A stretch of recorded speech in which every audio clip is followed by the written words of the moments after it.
Okay, as we discussed earlier, that we will start this lesson today. We will see that how protons, electrons, neutrons, and their respective charges were discovered, and who had discovered it. We need to understand this thing. First of all, you see that according to Dalton, an atom is an indivisible, hard, dense sphere. Sphere means just like a ball. जिस तरह आपके पास एक hard ball होता है, ठीक है, जिससे international cricket खेलते हैं, वो वाली हार्ड बॉल। एक बॉल होती है ना, जिस तरह फुटबॉल है, या दूसरी बॉल होती है जिससे आप लोग स्कूल में क्रिकेट खेलते हो। अ, वो वाली बॉल नहीं, ठीक है, ये दूसरी वाली बॉल की बात कर रहे हैं। तो Dalton think that this is that kind of a ball. They contain in different ways to form compounds in light of Dalton's atomic theory. Scientists performed a series of experiments, but in late 1800s and early 1900s, scientists discovered new subatomic particles. First of all, in 1886, Goldstein discovered positively charged particles called protons. In 1897,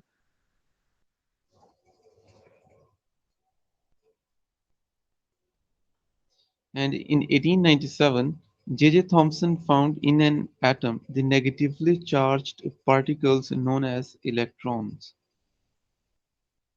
It was established that electrons and protons are fundamental particles of the matter. Based on these observations, Thomson put forth his plum pudding theory. अभी हम आगे जाकर देखते हैं कि what was the plum pudding theory.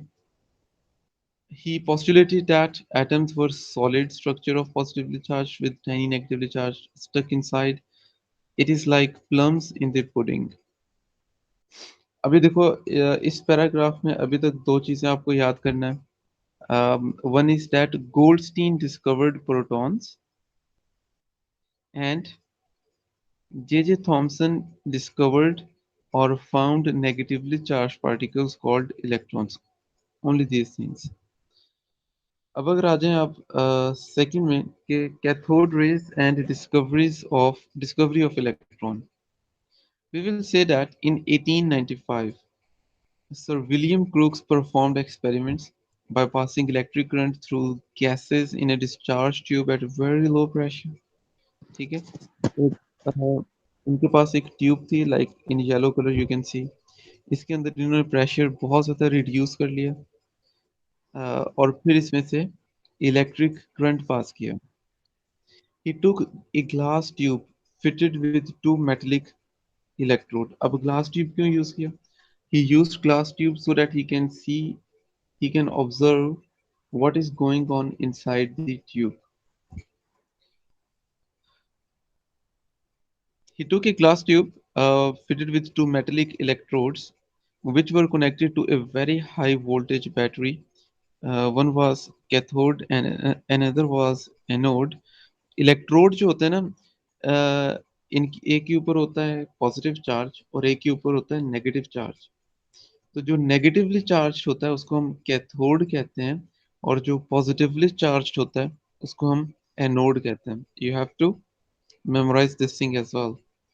The pressure in the test tube was kept around 10 raised power minus 4 atm. अब ये बहुत कम प्रेशर है, बहुत कम प्रेशर है. He almost created a vacuum inside it. उन्होंने ऐसे किया होगा कि सारी की सारी air with the help of the vacuum chamber remove कर दी होगी. ठीक है, तो अंदर जब एयर रिमूव कर देंगे तो प्रेशर ही नहीं होगा, obviously. When high voltage current was passed through the gas, shiny rays were emitted from cathode. ये जो नेगेटिवली चार्ज रॉड है, आप देख रहे हो नेगेटिवली चार्ज रॉड, जब उन्होंने हाई वोल्टेज अप्लाई किया, बैटरी का स्विच ऑन किया, तो उन्हें शाइनी शाइनी रेज दिखाई दी that were emitting from the cathode. अब ये देखो, आप उन्होंने यहाँ पर वैक्यूम पंप भी लगाया हुआ है. The function of vacuum pump is to remove air from it so that pressure can be reduced. और ये इसलिए करते हैं ताकि एक्सपेरिमेंट में कोई डिस्टॉर्शन ना हो.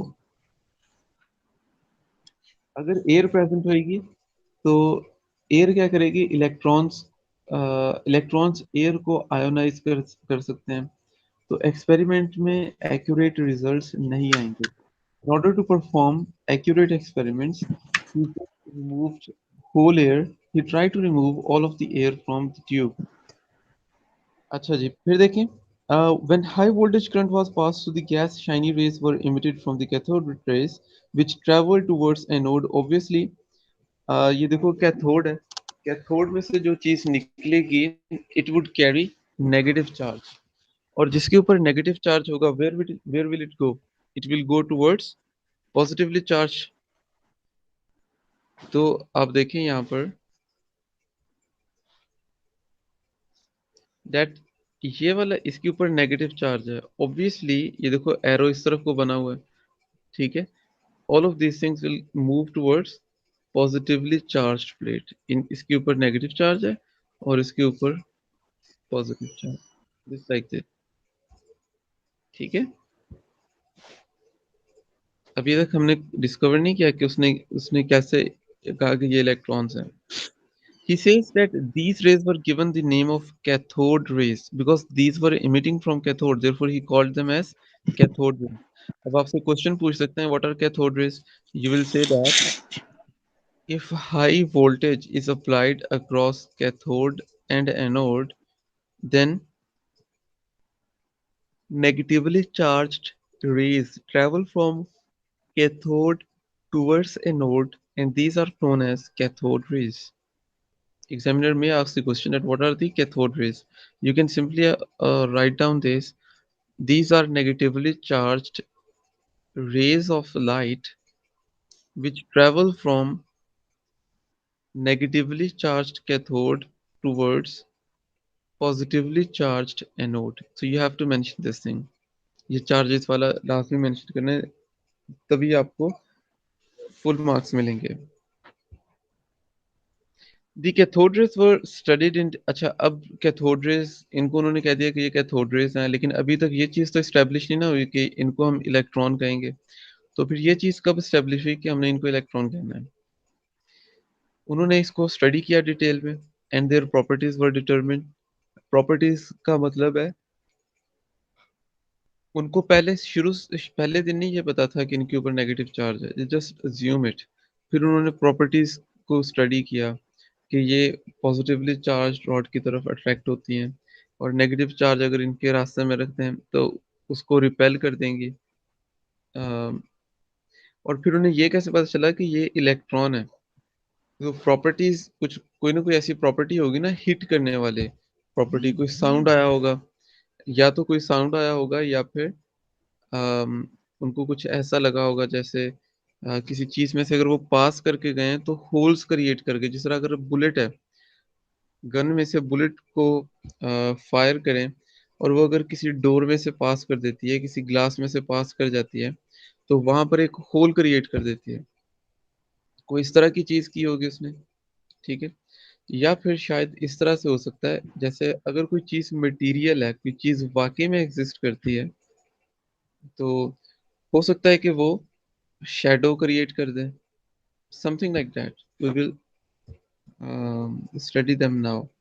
The first thing was the rays travel in a straight line perpendicular to the cathode surface. अब ये देखो कैथोड सरफेस थी इस तरह से, और जो कैथोड रेज थी they were travelling like this. This was the cathode surface which carries negative charge. ये वाली, ये कैथोड सरफेस है. और परपेंडिकुलर का क्या मतलब होता है कि 90 डिग्रीज पर. तो वो इस तरह से ट्रेवल करेंगी. ये उनकी सबसे पहली प्रॉपर्टी है. They can cast a sharp shadow of an opaque object if placed in their path. For example, ये रे इस तरह से जा रही हैं, and we studied on the previous page कि these were shiny light rays. अगर कोई ओपेक ऑब्जेक्ट का मतलब क्या होता है? जिसमें से लाइट पास ना कर सके. Opaque object. Wood is an opaque object. Your book, your school bag, it is an opaque object. These are opaque objects. Glass is not an opaque object. Some plastics are opaque, some are translucent and some are transparent. तो opaque कौन सा हुआ? जिसमें से light pass नहीं कर सकती। So anything from where light can not pass is known as opaque object. Obviously अगर आप अगर आप किसी ओपेक ऑब्जेक्ट को इस तरह से रख देंगे पास में से, और अगर लाइट इसको आके स्ट्राइक करेगी, तो फिर उसका शेडो भी बनेगा। जिस तरह से आपका शेडो बनता है when you walk on to the street due to sunlight, and if you are sitting in a room due to electric lamp, bulb, whatsoever you call it, आपका भी शेडो बन जाता है। ठीक है, सिमिलरली ही सेज दैट इसका shadow बन जाता है। अब शेडो बन जाना किस चीज का प्रूफ होता है, we will study ahead. He says that they are deflected towards positive plate in an electric field showing that they are negatively charged. अच्छा, अब हमने कहा यार, यहाँ से कोई चीज अगर निकली, लेट्स से ये कैथोड है, इट कैरीज नेगेटिव चार्ज। अब यहाँ से कोई भी चीज निकलेगी ऑब्वियसली सामने जाएगी ना। इसके ऊपर कोई भी चार्ज नहीं होगा। ये वाला जो बॉक्स है, लेट्स से इसके ऊपर कोई चार्ज नहीं है, फिर भी इसने इसको स्ट्राइक तो करना है। तो फिर हम ये नहीं कह सकते कि इसकी ये चीज प्रूव करती है कि इसके ऊपर नेगेटिव चार्ज है। क्योंकि अगर अगर अगर इसके ऊपर पॉजिटिव चार्ज भी होता, और अगर वो ये पॉजिटिवली चार्ज रेस भी इमिट करती, तो जाना तो इन्होंने परपेंडिकुलर ही था ना। यहाँ तक तो इन्होंने सीधा ही जाना था। लेकिन फिर इन्होंने कुछ और एक्सपेरिमेंट्स किए। वो एक्सपेरिमेंट्स क्या किए? वो एक्सपेरिमेंट कुछ यूं किए कि यहाँ पर, चलें यहाँ पे ज्यादा बड़ा हो गया, यहाँ पे मैं लिख रख देता हूँ इस तरह से। यहाँ पर पॉजिटिवली चार्ज्ड प्लेट रख दी, कोई भी पॉजिटिवली चार्ज ऑब्जेक्ट रख दिया। जब हमने ये ऑब्जेक्ट यहाँ पर नहीं रखा था, तो ऑब्जेक्ट जो रेस थी ना, वो इस तरह से जा रही थी स्ट्रेट। बट नाउ, सॉरी,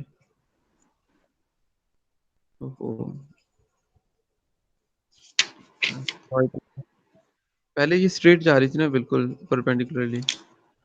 अब अगर मैं पॉजिटिवली चार्ज रॉड यहाँ पर रखूँ इस तरह से, now this will be moving like, these will be deflected. For example, these were moving straight, but these will be deflected towards positively charged plate. What does that mean? इसका मतलब ये हुआ कि अगर ये स्ट्रेट जाते जाते पॉजिटिवली चार्ज ऑब्जेक्ट की तरफ मूव कर जाती हैं, it's mean that these are negatively charge because opposite charges attract each other. Do you understand what I'm saying? Is it clear? Yes. Yes, sir. Okay, okay. Then he says that they, ये वाला point, they raise the temperature of the body on which they fall. किस इसका मतलब ये हुआ कि these are not just rays, these are particles.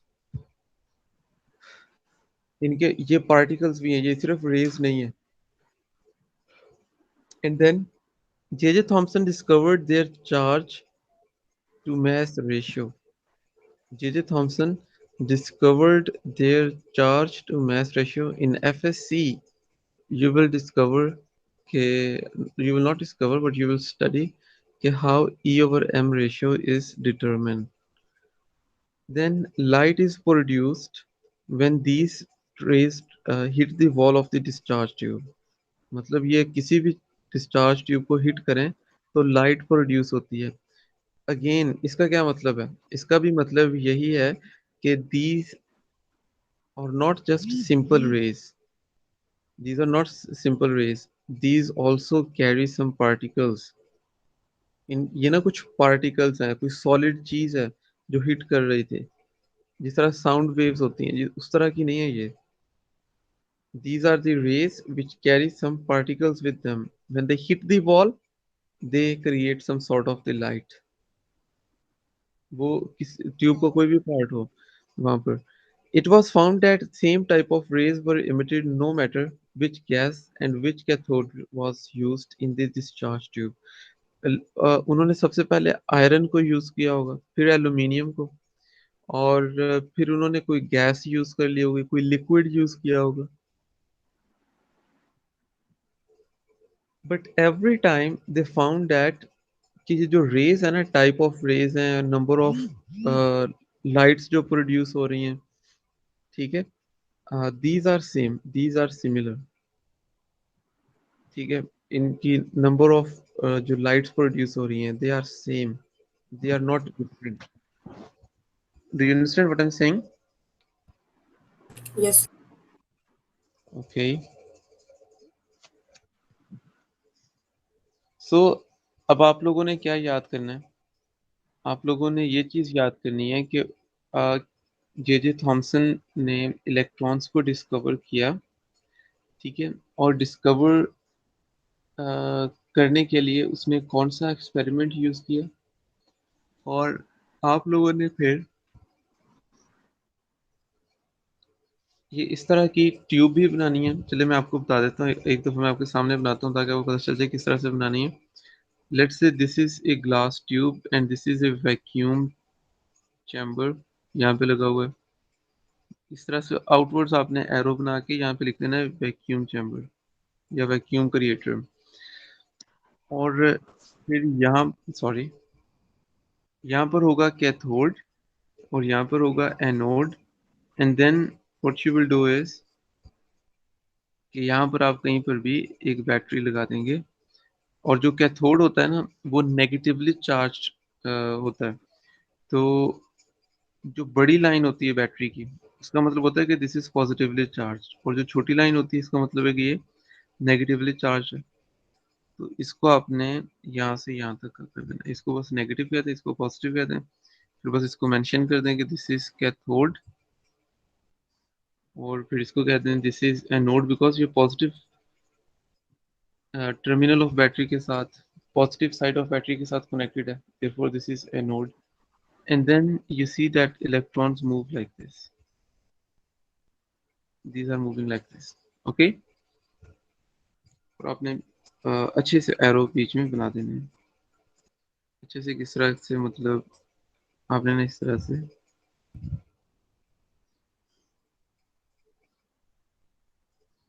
इस तरह से आपने बना देने. और फिर इनको भी मेंशन कर देना कि these are electrons. But let हमें ये पता कब पता चला, हमें बाद में पता चला कि दीज आर इलेक्ट्रॉन्स.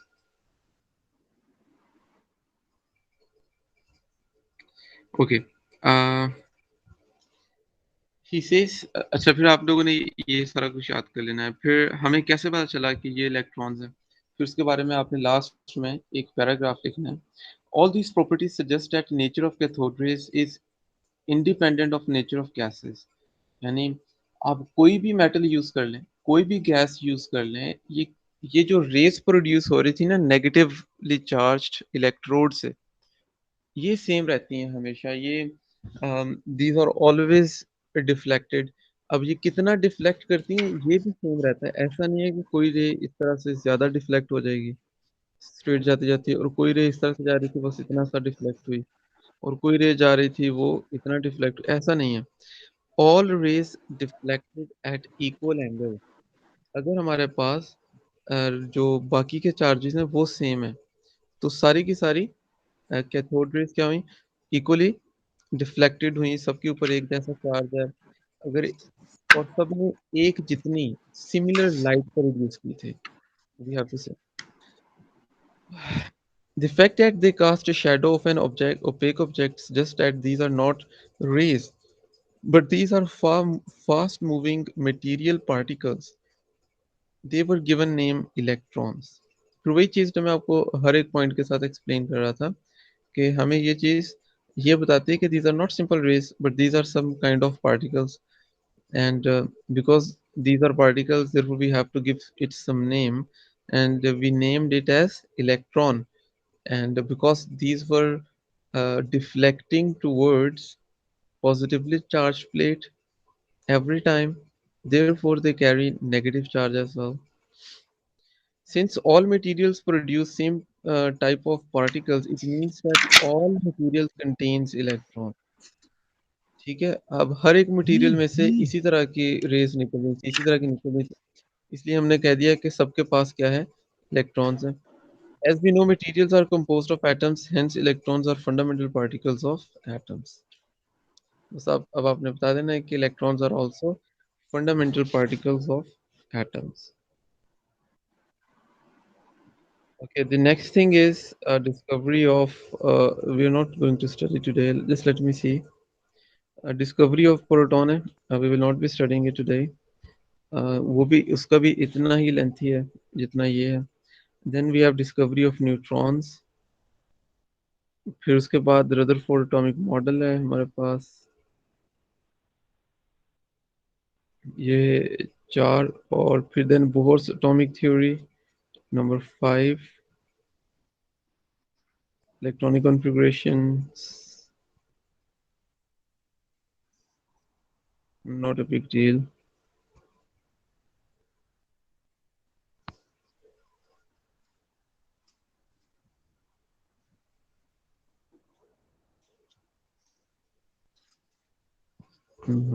ये we will try to finish this chapter in 2 weeks.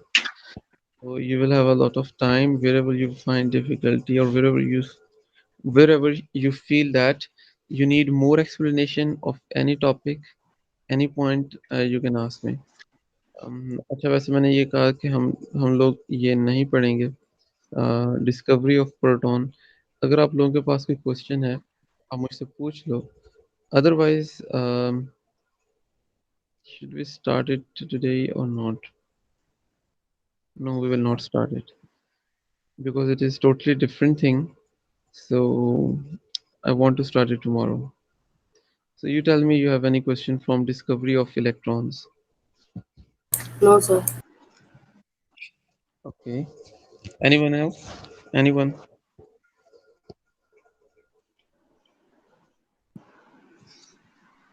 No, Rahim sir. sir को भी नहीं है. Okay. Okay. Okay then. You can leave the class. But first, just let me take the attendance. Do not leave it now. Okay. Now you can leave it. Now you can leave the class. Allah Hafiz, sir. Allah Hafiz. Allah Hafiz, sir. Allah Hafiz.